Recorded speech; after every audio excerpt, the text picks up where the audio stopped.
all know a guy who only occasionally shaves for big occasions, and it's because that occasional shave really hurts. It's the time of year for big occasions, and yet there he is, suffering with that cheap drugstore razor. Let's help him out. Henson Shaving's line of razors, built with aerospace precision, deliver a smooth shave your dad, brother, and even son can enjoy, eventually. With replacement blades just 10 cents each, you'll buy it once and they'll use it for life. How's that for the perfect gift? Celebrate with 100 free blades on your first purchase, and no subscription headaches. HensonShaving.com/holiday. Don't forget that your skin is your largest organ, and the sun can be your skin's worst enemy. Dermatologist-recommended Neutrogena products offer the ultimate protection for your skin. From makeup remover wipes to Hydro Boost Water Gel Facial Moisturizer, BJ's has your entire lineup of Neutrogena skincare products. And now through December 3rd, save $4 on any Neutrogena product at BJ's. Love your skin back and save now through December 3rd, only at BJ's.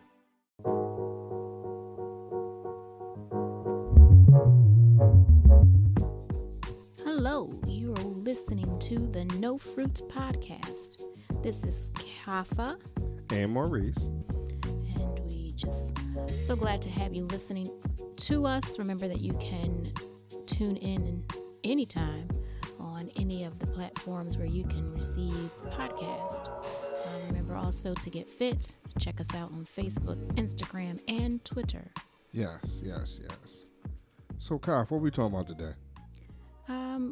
You were listening to some music when I came in and decided you wanted to talk a little bit about it. So you were listening to Kanye West and his Sunday service choir. Yes. And I understand there's been a little bit of discussion, controversy,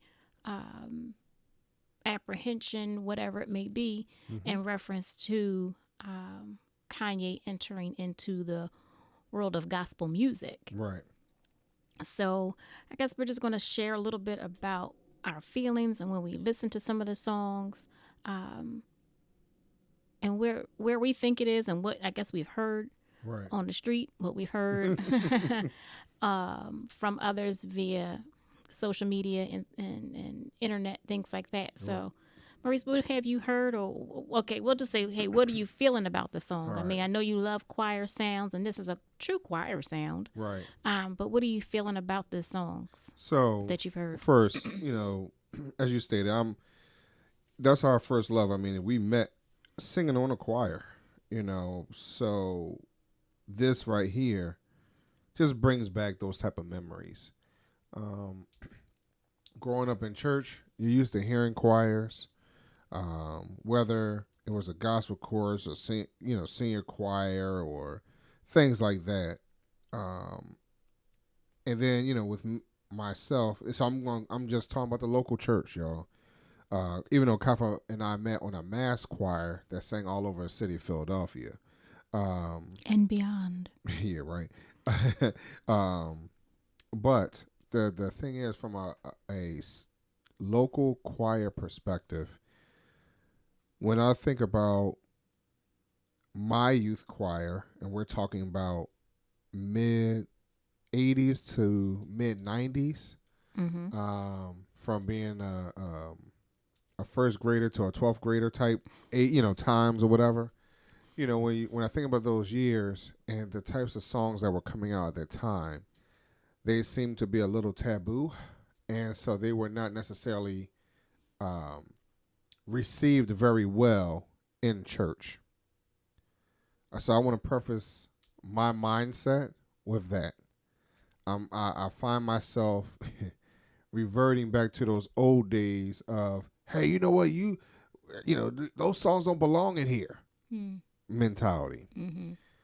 I remember the first time we sang Kirk Franklin's Stomp. Let me tell you, that did not go over very well. When we sang I Got the Devil Under My Feet. For those of y'all who don't know that song, I got the devil under my feet. I got the devil under my... Oh, that song. So, I remember that song, just that did not go over very well. Even though it was a little kid song, And it was, it seemed kind of cute to see the little kids singing it and Tom, acting it out a little bit. But for my church, that did not go over very well. Mm-hmm. So, as I listened to Kanye West and this one song that Kaf and I, we listened to together, we sat here and talked about it a little bit. We realized, like, yo, we need to really talk to y'all about this too. So, the one song that we listened to, it was, you can actually find it on YouTube, Sunday Service Choir, Souls Anchored. So, with that particular song, when you listen to the words, you know where it's coming from. That song, My Soul Has Been Anchored. And for those of you who don't know, you can look that up. My Soul's Been Anchored.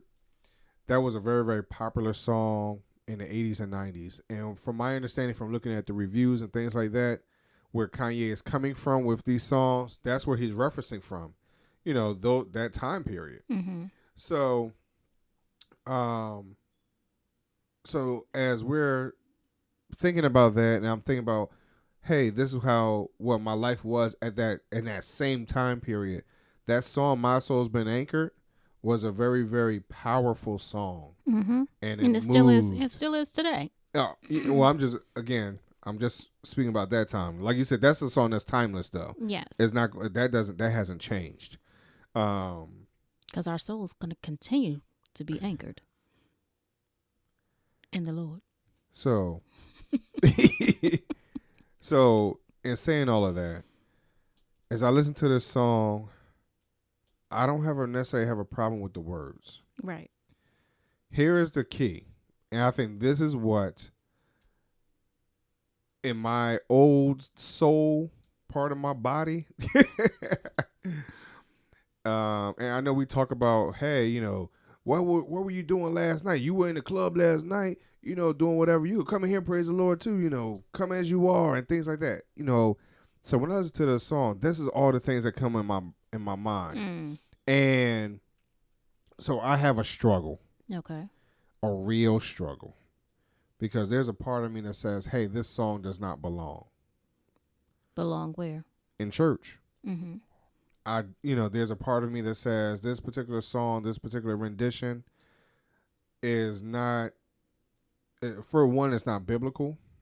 Number two, the vibe of the song, it does not make me think about church.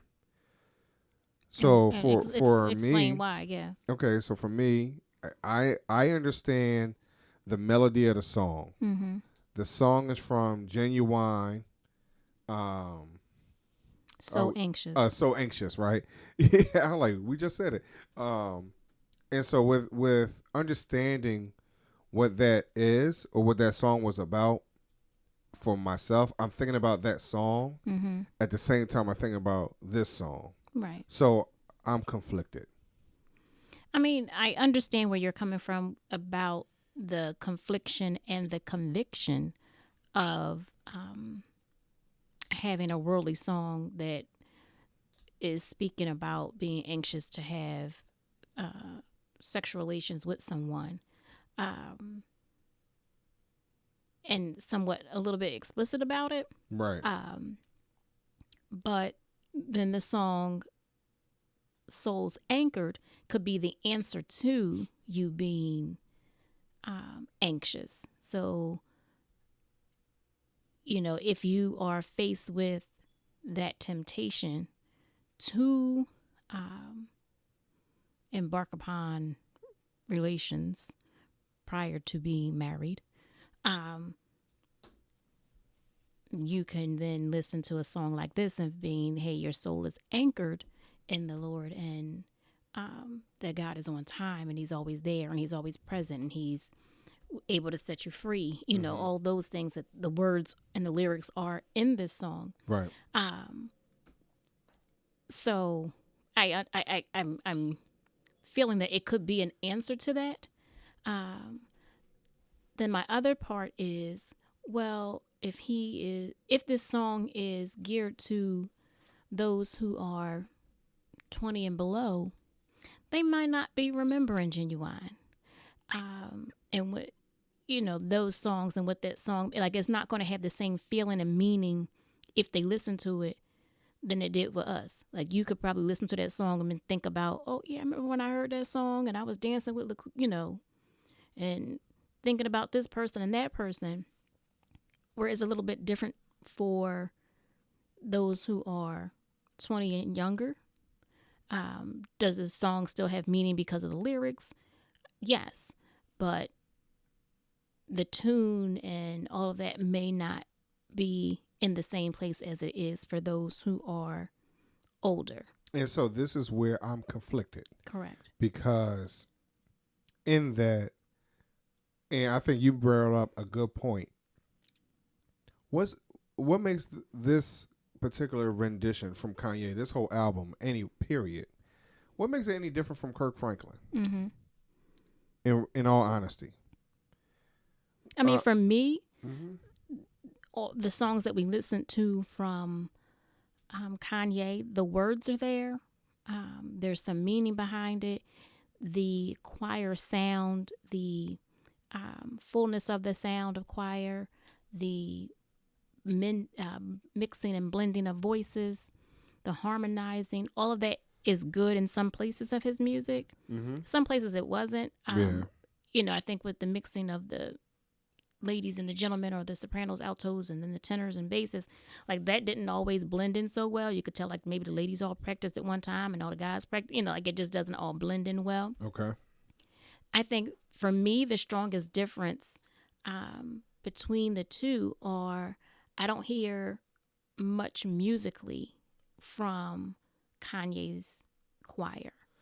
I think from Kirk Franklin, just the music, like, you can just start the beat off and you like, oh yeah, like, some of them, are those songs that, like, yeah, you ready to get on your roller skates and go to your gospel skate jam, right? Right. Again, tell them of my age, because that's what we did. We went gospel skating jams on Sundays at the, USA. Come on. Right. And then there's other songs where, like, it was slow, and it was really a praise song that ushered in the spirit, So Silver and Gold and some of those other songs, like, it was just a little bit of a difference there. And then even with some of the songs that are more present for Kirk Franklin, I think there is more to it in the artistry realm, in the realm of musicality and all of those things. So your soul is blessed in many ways, not only by the voices, but also by how he puts the music together, and presents it in such a perfect, a good manner of a perfect marriage of the voices and the music. Where I didn't hear that so much in Kanye's choir. The voices were good, like I said, but I didn't really hear much music behind it. And maybe he was doing that for a purpose. I'm not quite sure. Maybe it was just like, hey, listen to these voices, and that's what we want you to hear, and not be so tied up with all of the instruments in the background and the acoustic, the accompaniment that goes along with it. But those, a little bit of what I felt with it. I mean, I'm like you to a point, well, where is this and why is this change coming upon Kanye? Like, I don't really understand. Did he write things? Did he produce it? Like, where is all of this? Is he going to be at the Stellar Awards and the, Gospel Music Awards getting recognized? Is he trying to get a Grammy in gospel? Like, is he trying to cross all, genres? Is he going to do country next?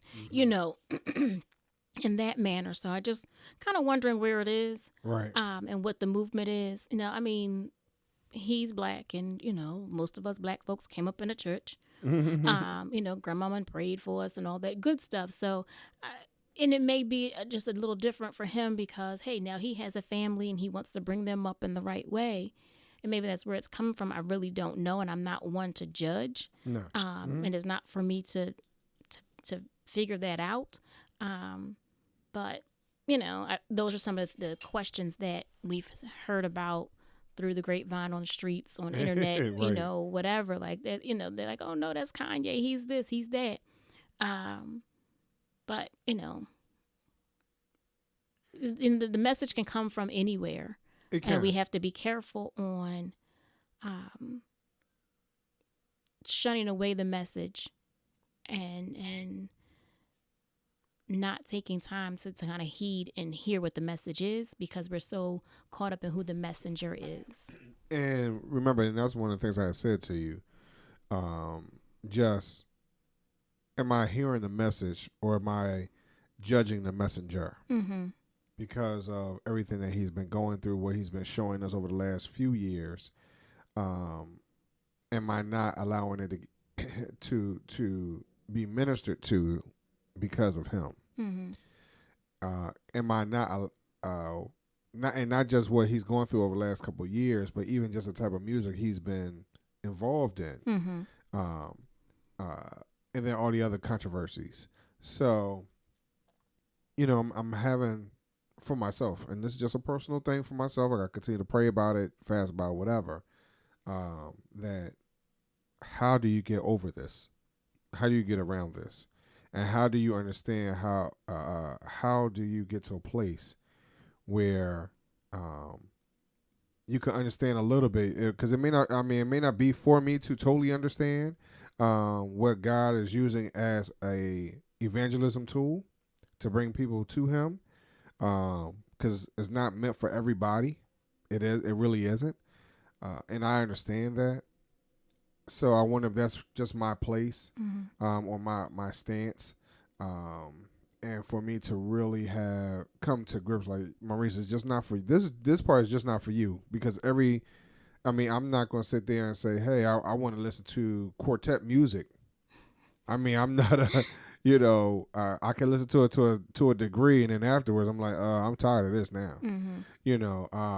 So I do believe that there's a little something for everybody, and I do believe that this type of music right here, from this particular artist, I think you made a great point. What is the real difference between this choir versus a Kirk Franklin, whose music is very similar? Right. A lot of the music that we listen to today. When you think about who's my guy, Anthony Brown. You're right. Okay, is his music any different? Really? Not even Anthony Brown, but I was sharing with you a few local, not even local, but some artists that have sampled from TV shows. Right. Like. Oh yeah, I'm drawing a blank. Oh, what is that song? So we have one that starts off with Sesame Street song, Right. Theme song, and another one that starts off with the Three's Company theme song. Right.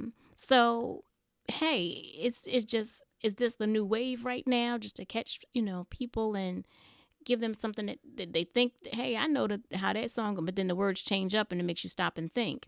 But see, I think, again, as you just stated, though, how many of the persons today knows or understands where that music is coming from?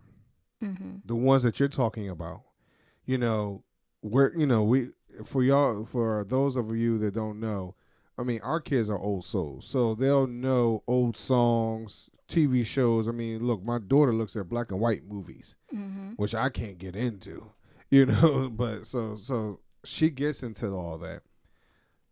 So for you to say, hey, there's a song or a song based off of the melodies of Sesame Street, will people 25 and younger really understand that particular melody? Mm-hmm. Because Sesame Street has changed over the years. Correct. Right? Three's Company, we're talking about a TV show that, it might have gone off when I was a baby. Okay, I'm not that young, but I do remember Three's Company, Mm-hmm. And the original and the remakes and the new character, whatever else.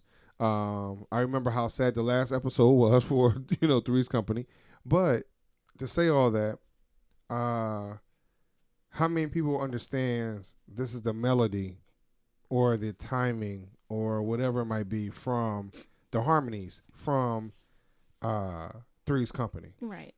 So again, I think. I mean, and we've talked before about this on a previous podcast in reference to, hey, there's songs that are for the church. It's for Sunday morning service. Right. And then there's songs that are for radio, and it probably says, radio cut, on the CD or, however you're getting your music. So I think that there is a difference because there is gospel radio.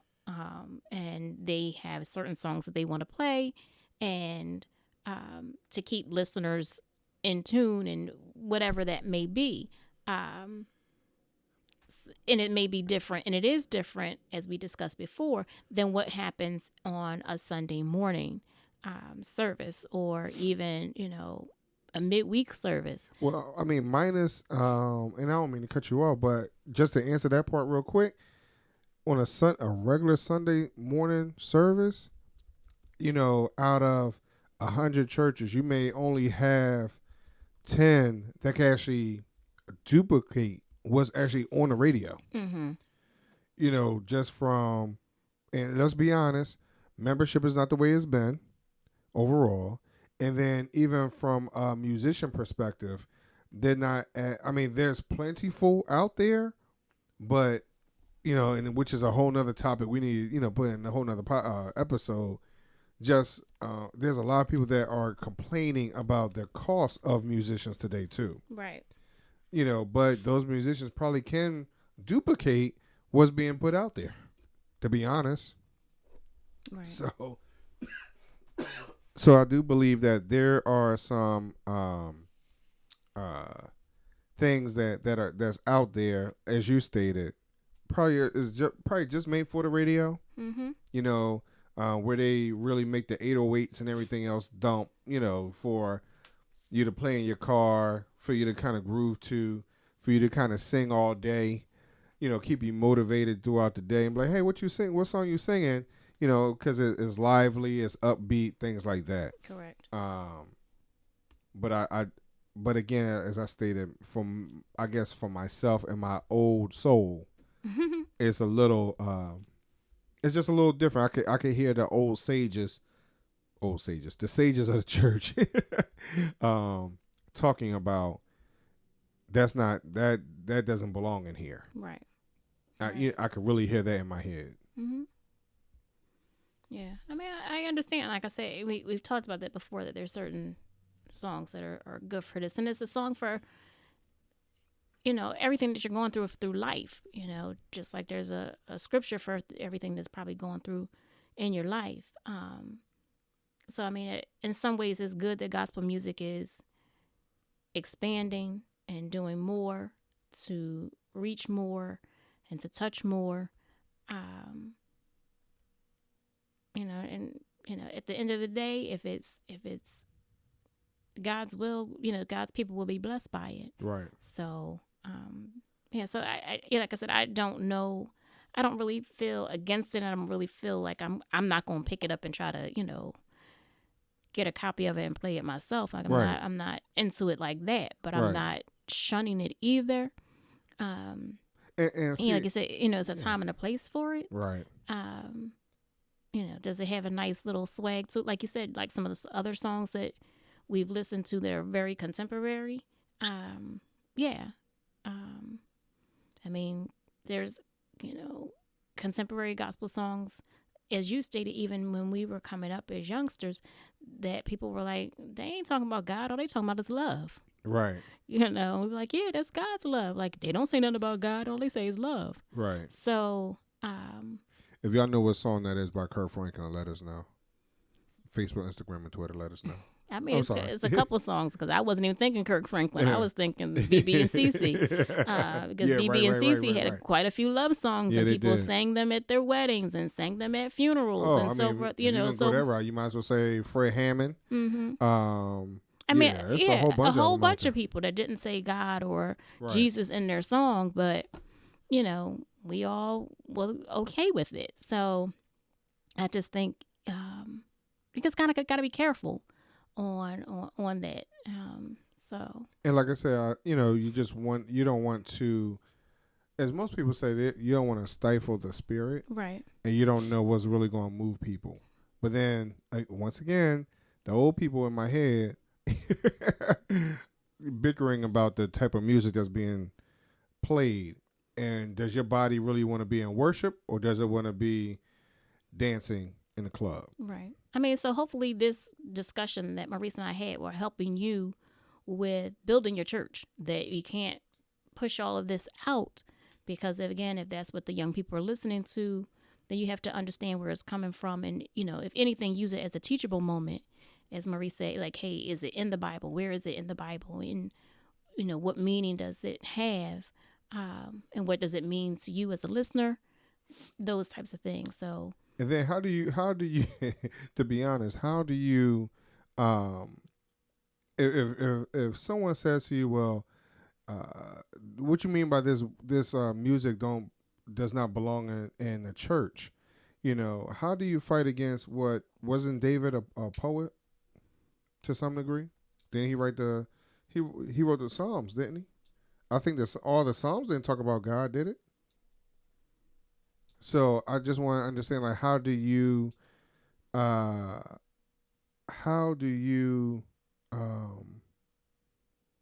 talk about that and have an open discussion? Mm-hmm. That's the key. So whatever method you use, and I think part of the issue that we have as a church, we judge each and everybody, and we try to either mimic what they're doing, or we try to pull down what they're doing. And again, every church is geared for a certain group of people. We grew up AME. We went to a Free Will Baptist church. I did my initial sermon in a non-denominational church. So. And each one of those were different, had a different congregation. Right. And each congregation was seeking something and receiving something different. Whether they were very traditional and very educated, very free and, no start time, no end time. Right. Very free, no dress code, no code of conduct, really. So, again, that's different for different people, and they all are looking for that and need that. So, likewise with this music, he may be blessing and touching somebody out there. And then again, we don't know that the Lord is not using Kanye or blessing Kanye with all the things he's had going on in his life, with losing his parent, with now having a family, now being married, all those things. The Lord could be speaking to him as he's trying to figure out this thing called life. Yeah. So, we just want y'all to think about that, dialogue with us, tell us what your thoughts are. Even talk about what songs at your church, are you singing some of these more contemporary type songs? Are you singing more hymns? Are you singing old Negro spirituals? What type of songs are you singing? Or are you singing anything? Because we've been to a couple of churches where they don't sing; they just play music through the speakers. So it all differs. Right. Again, it's something different for everybody. Right. So, just vibe with us and let us know, how do y'all feel about this state that we're in?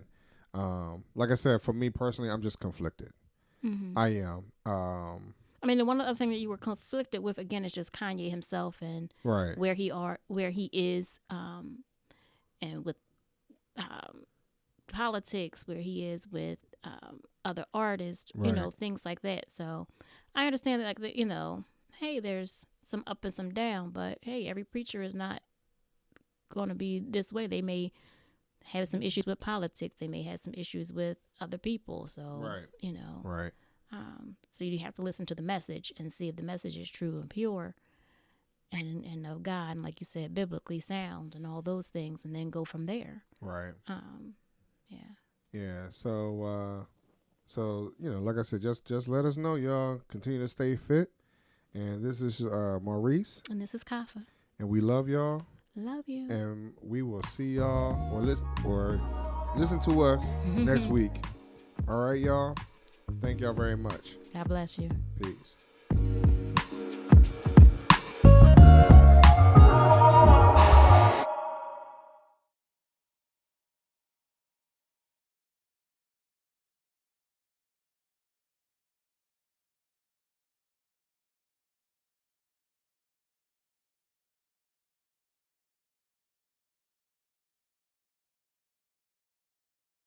all know a guy who only occasionally shaves for big occasions, and it's because that occasional shave really hurts. It's the time of year for big occasions, and yet there he is, suffering with that cheap drugstore razor. Let's help him out. Henson Shaving's line of razors, built with aerospace precision, deliver a smooth shave your dad, brother, and even son can enjoy, eventually. With replacement blades just 10 cents each, you'll buy it once and they'll use it for life. How's that for the perfect gift? Celebrate with 100 free blades on your first purchase, and no subscription headaches. HensonShaving.com/holiday.